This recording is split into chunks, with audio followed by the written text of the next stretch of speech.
What's going on, everyone? Welcome to the series finale of Snowpiercer Season 4, Episode 10, which is called Last Stop, directed by Christoph Schrewe. Alright guys, 4 seasons, 40 episodes. We have now come to the conclusion of Snowpiercer, at least as far as I'm aware, unless they've greenlit another season. I'm pretty sure they haven't based on the ratings, but if they do, cool, we'll talk about it. But for the time being, I think that's a wrap. Snowpiercer, and though it wasn't the most disappointing thing I've ever seen, is definitely a disappointing series finale. If you've been following me, I've been pretty hard on season 4 of Snowpiercer on the simple fact that the series has really struggled to maintain any kind of justification for its 4th season. It introduced some new threads. It gave us some really poor character development. It killed off the main villain, which I think was Wilford, pretty early in the series in a pretty undramatic fashion. And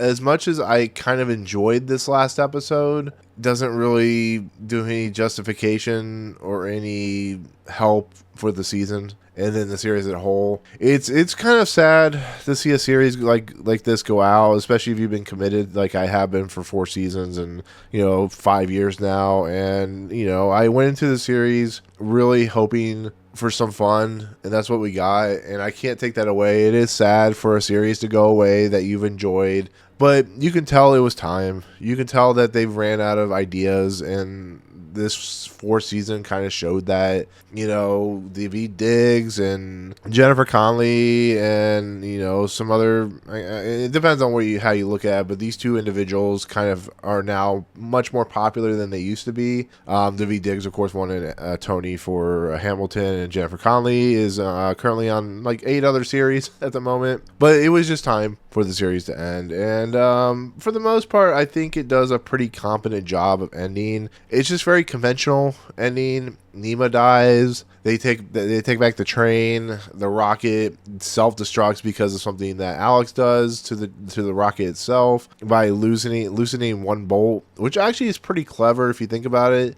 It's just funny that it really, after all that work, it took one bolt to destroy the thing that was going to pretty much destroy the Earth. That almost feels like a play, whether they meant it or not, the writers and directors and stuff like that. On the simple fact that, if you think about anything and any kind of problem that we've had through history, it's always like one single piece or one single object. Or look at Apollo 13 with the tanks. It was like one small, I think, cylinder or something like that. I know people will correct me, but it was like one small cylinder caused that whole mission to be a calamity. And I think the same thing on like Apollo 1 or something like that. Anyways, the point being, it's actually pretty clever of Aleks to think about. It very much is in her character, and I think that was a pretty good way to destroy the kind of MacGuffin for the season. So I gotta give him a lot of credit for that. Nima's character development is really weird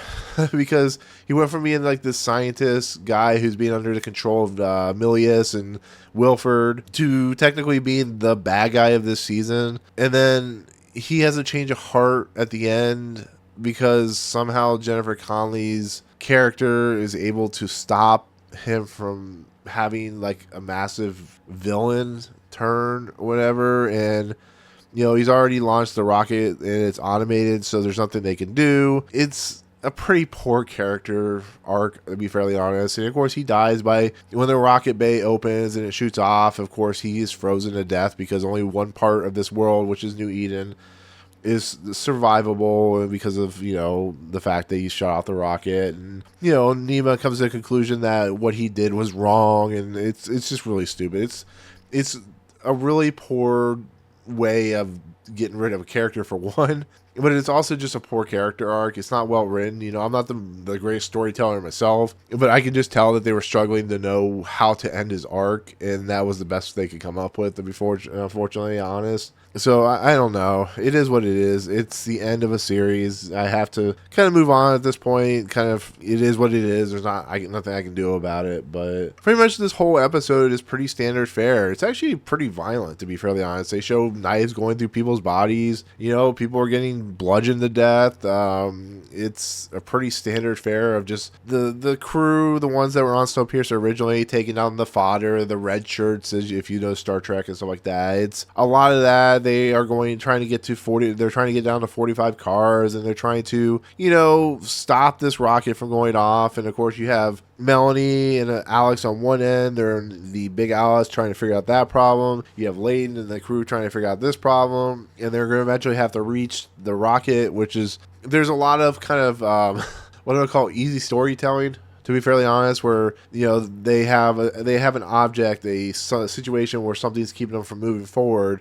Well, they figure out by using, of course, Boski and stuff like that. Boski, of course, fights one of the bad guys, and they eventually get to the rocket. Ruth tries to make a deal with Nima, and of course, she realizes that he isn't going to make a deal. So there's like three fronts coming all at once. And because of what Josie went through on Snowpiercer when she was taken kind of hostage and stuff like that, Josie is not herself, so she's trying to go after Dr. Hedwood to basically kill her. And there's some interesting stuff there. The fact that Josie kind of just lets Hedwood live because of reasons. She has a pair of shoes and she starts crying, and I don't know, there's not a lot of stuff explained about what are those shoes. I guess maybe they're Mr. Hedwood's shoes, or maybe they're Wilford's shoes, because she was very, very close to Wilford. There's a point where Nima and Hedwood go into Wilford's study, and there's somebody standing there. I thought that was Wilford. Like, maybe they brought him back, but they don't really commit to whatever it is. They just, Nima looks at this individual and goes, interesting. The Hedwood goes, that's science for you. And I don't know if it's something like she found a cure and that changed Nima. The problem with this episode, that they're giving us a lot of information, but they're not fully explaining what the information is. So what exactly is Nima seeing that makes him question? Is that why he changes his heart? That's the problem with this episode. There's, the fact that they're able to get to the car so quickly. They're, going down into the subterranean parts of Snowpiercer. At first, I'm like, okay, so maybe that's a quicker way to get there. But because this is like a 47-minute episode, they have to kind of make the episode last. So there's a lot of just kind of standing around. Javi goes and turns off the computer system so that the rocket can't launch. So therefore, Nima has to do it remotely. You have Bess and you have Oz dressing up as the foot soldiers or the fodder. There's a whole big sequence there. It's just a lot of same stuff as we've seen before, but it's, once again, I'm complaining about it, but I'm still just entertained by it.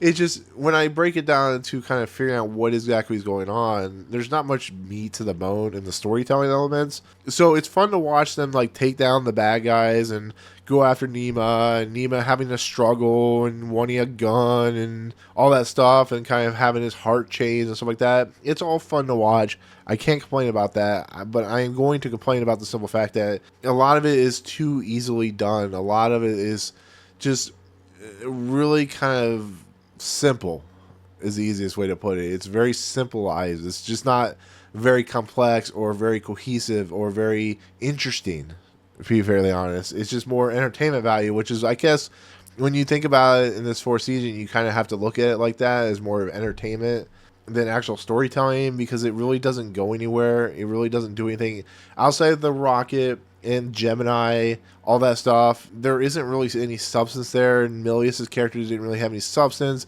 Wilford doesn't really have any much to do outside of just, dying, and then allowing Aleks and of course Melanie to have some kind of relationship, because they're going to end up going off with Snowpiercer to kind of see if they can fix it, and because it has to constantly be moving. Layton's story kind of ended when he got Leona back, and he's just here as a soldier at this point. There's just a lot of stuff that feels like it's concluded already, and here it's just, we need to have some kind of battle that we didn't really kind of pay off in the last episode. And once again, it's fine as entertainment.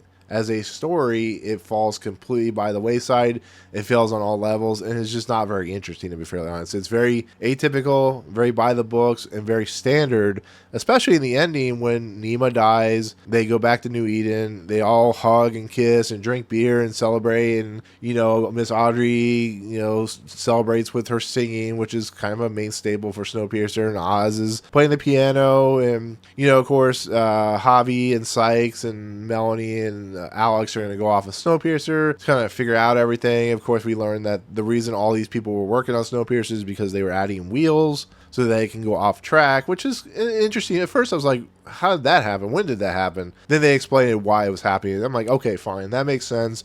People were working on it. They created wheels. It took 9 months, which is pretty impressive for, hundreds of cars long, to be fairly honest, which they actually didn't say that in the opening credits. It just says Snowpiercer. They didn't say how many cars long, which I was a little disappointed by, but it is what it is. So I always like the opening. I always like the fact it changes every season, where it's a new schematic, which I always thought was kind of fun. But in the end, everyone but a few people live. They go off of New Eden. What is going to happen in New Eden? Aleks asks that question. Melanie basically says, Carpe diem. Maybe it'll live for a day. Maybe it'll live for 50 years. We don't know, because there's no explanation data. And that's kind of what the story kind of needed to end with, is just, here's a story of individuals, survivors, who now live in a place where they can survive outside, and characters who are going to go off on Snowpiercer or do what they need to do. They don't have any threats at this moment. They can go back to Djibouti, figure that all out. You have the people in New Eden who can live their lives. And then as it pans out, as everyone's celebrating, we see a plant in the middle of the snow. So take that for what it's worth. That means possibly Wall-E situation where the earth is starting to heal. I mean, that's kind of the justification for why we see that plant. But that's pretty much where Snowpiercer ends as a series, to be fairly honest. It doesn't end with it going into back on Snowpiercer to end up in the movie with Chris Evans and Jamie Bell and Ed Harris. It just kind of ends like a normal TV show ends. It doesn't do anything new, doesn't do anything exciting, doesn't do anything original. It just does what it does. It's a TV series, and it's kind of a down. It's kind of a letdown, to be fairly honest. It's kind of a disappointing way to end the series. It's not, at least it got an ending. A lot of people have said that, and I agree. At least it got an ending. Unlike shows like Westworld, which still don't have an ending, and I hate that, and I want that 5th season, but it probably won't happen. But this got an ending, for better or worse. We conclude their story. They go off and do their thing, and that's Snowpiercer as a show. So, once again, my being difficult or being hard on the season was the fact that I really liked this show. I would not have stuck with it for 4 seasons. I would not have stuck with it for 5 years.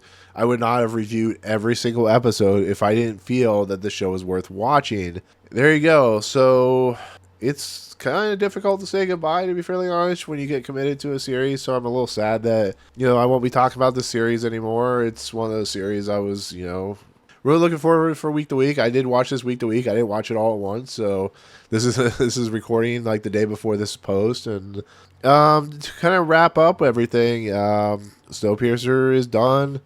It's a series that had a lot of highs and lows. It was a series that, gave us leads like Daveed Diggs and Jennifer Connelly and, Sean Bean and, also give us Mickey Sumner and Alison Wright and Lena Hall and Ida Goldberg and Susan Park, Sam Otto, Sheila Van. It gave us a whole bunch of characters, individuals, Mike O'Malley, all these people, Annalisa Basso. It gave us at least a decent cast of individuals who were committed to the TV series, that were committed to the whole of what they were presenting. Whether they may have agreed with it or not is just not the real point.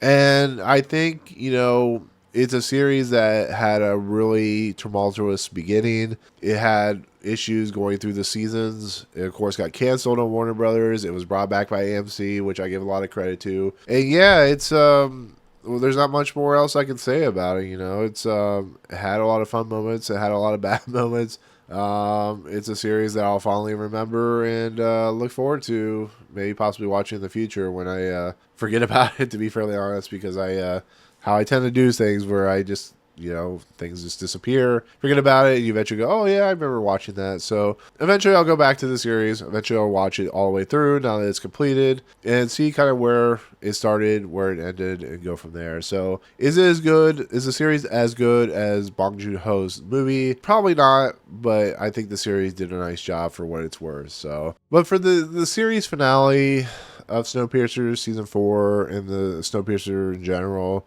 the episode I'll give, let's just say, a 7.5 out of 10. It has its issues. It feels very standard, but it's not the worst thing I've ever seen. It's just not the best of the series. It has a lot of fun moments, but it just, of other season finales of this series, I think it's probably the least interesting. And it has its issues. So 7.5 out of 10 for the season. For the overall series, I'm going to give it an 8 out of 10. I think it overall is a very entertaining, fun series. I think it was a very interesting watch. I think it was a very frustrating watch. But it was a TV series that I wholeheartedly enjoyed watching. So whether I hated an episode, whether I liked an episode, I think it was worth the payoff and worth the trip and the travel and the ride along in the rails of Snowpiercer. So there you go. 7.5 out of 10 for the episode and 8 out of 10 for the series. All right, guys, that'll do it. That'll be my reviews of Snowpiercer. Once again, I am Movie Emporium. I will be back with other reviews. I'm not going away. Definitely check out my podcast, which is The Fifth Dimension, and we'll look forward to. There's a TV show coming up I'm looking forward to possibly reviewing, and of course, Severance, which comes back in, I think, January. So without further ado, thank you so much for going on this journey of Snowpiercer, the series. And as they say, prepare to brace for the next thing I do. So without further ado, thank you so much for watching. Comments below. Let me know what you think of the episode, what do you think of the series overall, all that good stuff. But thank you so much. If you like what you see on this channel, hit the subscribe button to join Movie Emporium. Hit that notification bell on top to find what's coming next. If you like this video, awesome. Hit that like button. And thank you guys. Thank you. And we'll see you guys for whatever I do next. Peace out, guys.